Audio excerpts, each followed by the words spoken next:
Doctor Bhimrao Ambedkar वास्तव में बोधिसत्व थे, क्योंकि उन्होंने अनेक लोगों का उद्धार किया। ब्रह्मा विष्णु और महेश को कभी ईश्वर नहीं मानूंगा और न ही उनकी पूजा करूंगा।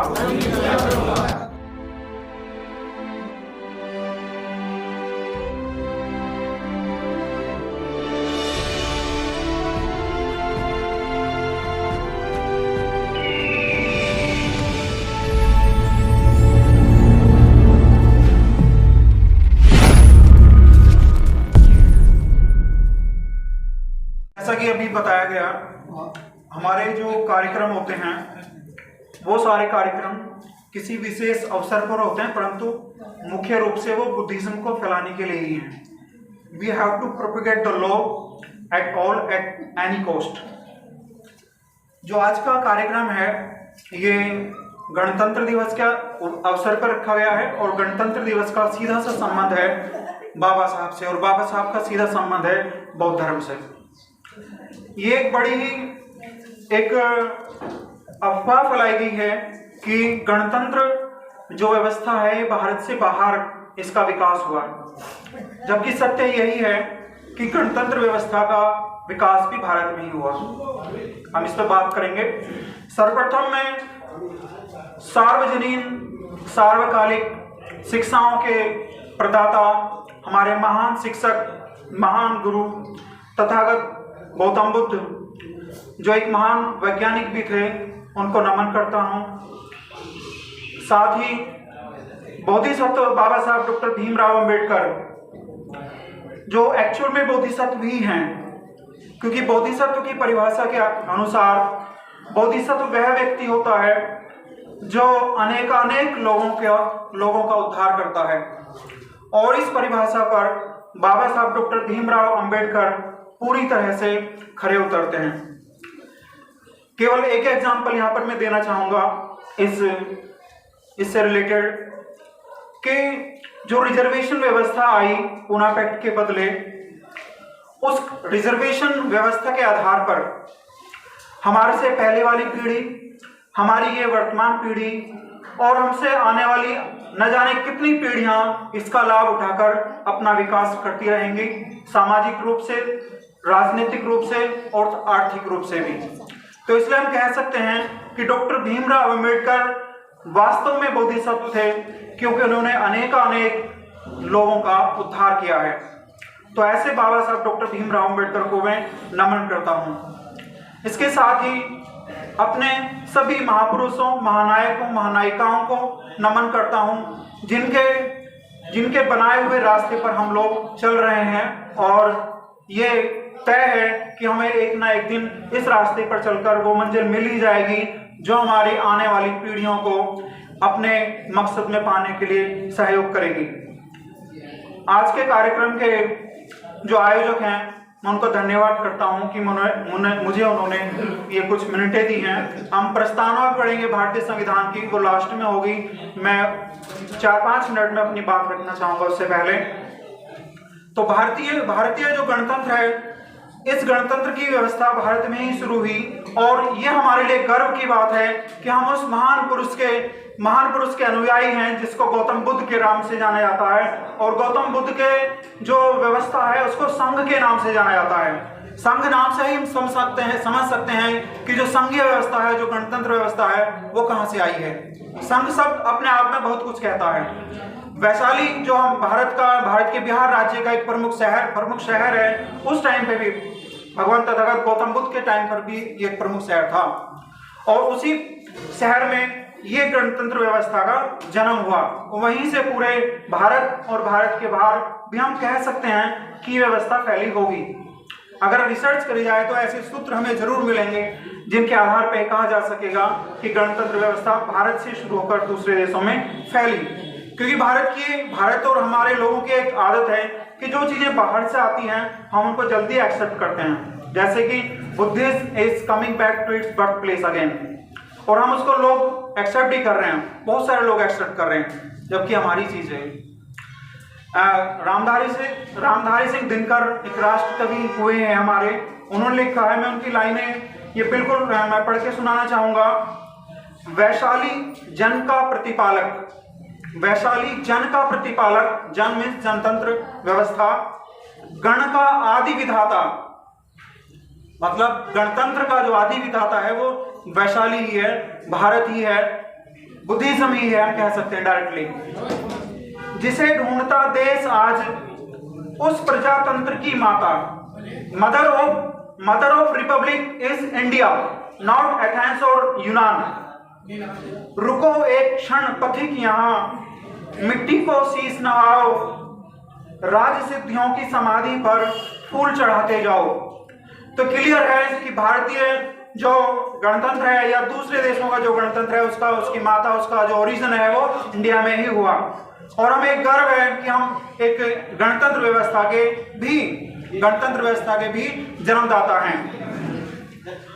बाबा साहब डॉक्टर भीमराव अंबेडकर जो भारत के संविधान के निर्माता हैं, जन्मदाता हैं, अगर हम उनकी बात करें, और क्योंकि संविधान दिवस की बात हो रही है, गणतंत्र दिवस की बात हो रही है, तो भारत का जो संविधान बना हुआ है वो सीधा सीधा बुद्धिज्म के सभी जो उनके आधारभूत तथ्य हैं, जो उनके प्रिंसिपल्स हैं, उनके ऊपर पूरी तरह से टिका हुआ है। ये बात कुछ अंश तक सही हो सकती है कि भारत के संविधान में कुछ चीजें बाहर से ली गई हों।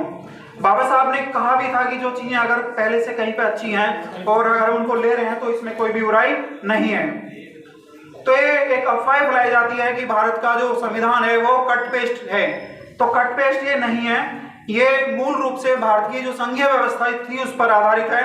हाँ, कुछ चीजें बाहर से जरूर ली गई हैं जो कि बिल्कुल भी गलत नहीं है। जो चीजें अच्छी हैं उनको हम बाहर से कहीं से भी ले सकते हैं, कोई भी इसमें बुराई नहीं है। तो भारत का संविधान पूरी तरह से बाबा साहब डॉक्टर भीमराव अंबेडकर ने जो बुद्धिज्म के प्रिंसिपल्स हैं उसके आधार पर उसका निर्माण किया है। तो हमें इस बात का गर्व होना चाहिए कि हम ऐसे महान हम उनको गुरु ही कहेंगे, उस महान गुरु के हम शिष्य हैं, उनके अनुयायी हैं, जो इस पूरी व्यवस्था को चलाने का काम करता है। बुद्धिज्म हमारा मेन काम है कि बुद्धिज्म को हम फैलाएं, और हमारे लोगों का काम होना भी चाहिए। क्योंकि मुझे कुछ ही मिनट दिए गए हैं, बाद में हमें प्रस्तावना भी पढ़नी है। मैं एक चीज इसमें और ऐड करूंगा, क्योंकि बहुत सारी चीजें पहले हो भी चुकी हैं। उन्हीं चीजों को उसी टाइम पर रिपीट करना कि कितना अच्छा भी नहीं है, लेकिन हम दूसरे मौकों पर जरूर रिपीट करेंगे। अब क्योंकि हम अपने आप को बुद्धिज्म का अनुयायी कहते हैं, यानी कि हम अपने आप को बुद्धिस्ट कहते हैं, यहाँ पे दो चीजें आती हैं कि हम बुद्धिज्म को एज ए रिलीजन लें या एज ए वे लें, एज ए पाथ लें। तो मेरी यहाँ पर ये अपनी निजी राय है, निजी मैं राय इसको कहता हूँ कि हम बुद्धिज्म को एक धर्म के रूप में भी लें और एक मार्ग या धम्म जिसको हम कहते हैं उसके रूप में भी लें। क्योंकि व्यवहारिक रूप से जब तक हम जो हमारे एप्लीकेशंस हैं, जो दूसरे परफॉर्मा हैं या दूसरे जो रिकॉर्ड्स हैं, उनमें जो रिलीजन वाला कॉलम है, उस रिलीजन वाले कॉलम में हम क्या लिखेंगे? हिंदू तो लिख नहीं सकते क्योंकि हमें अपने आप को हिंदू मानते नहीं हैं। तो उस रिलीजन वाले कॉलम के लिए हमें वहाँ पे बौद्ध धर्म लिखना ही पड़ेगा, बुद्धिस्ट अपने आप को लिखना ही पड़ेगा। ये जरूरी है, काश हम कुछ भी लिखें। इसके साथ साथ एक अभी काफ़ी ये चीज़ें क्लियर होने लगी हैं, लेकिन अभी भी हमारे कुछ लोगों के मन में ये संदेह रहता है कि हम बुद्धिस्ट रहते हुए SC ST के और रिजर्वेशन और दूसरे जुड़े हुए फायदों को हम कैसे ले सकते हैं। तो इसमें बिल्कुल भी किसी तरह की संशय रहने की जरूरत नहीं है, क्योंकि 1990 में Indian constitution has been amended और उसमें यह अमेंडमेंट हो चुका है। यहाँ पर लीगल और कानून व्यवस्था से जुड़े हुए लोग बैठे हुए हैं। ये व्यवस्था हो चुकी है कि कोई भी व्यक्ति अगर SC ST रहते हुए अपने आप को बुद्धिस्ट लिखना चाहे, बौद्ध धर्म में जाना चाहे, तो वो जा सकता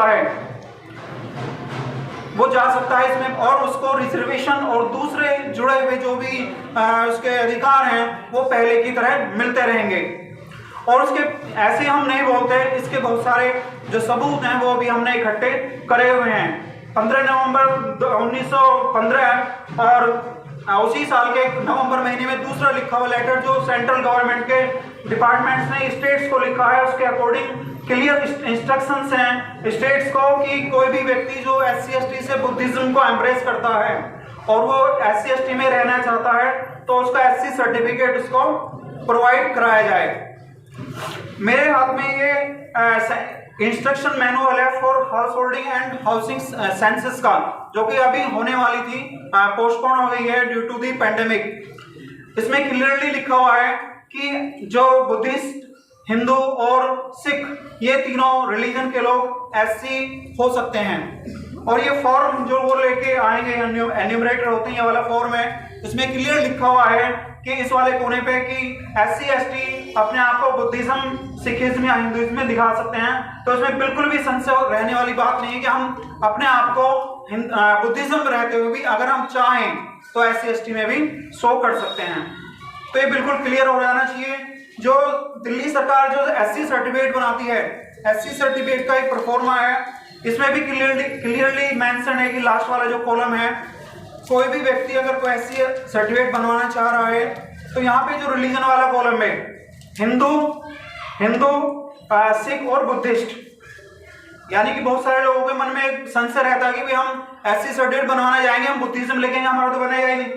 तो इसमें बुद्धिस्ट क्लियर लिखा हुआ है, बुद्धिस्ट वाले कॉलम पे टिक कर सकते हैं और अपना एससी सर्टिफिकेट बनवा सकते हैं, और हमने बनवाए भी हैं। ब्रह्मा, विष्णु और महेश को कभी ईश्वर नहीं मानूंगा और न ही उनकी पूजा करूंगा।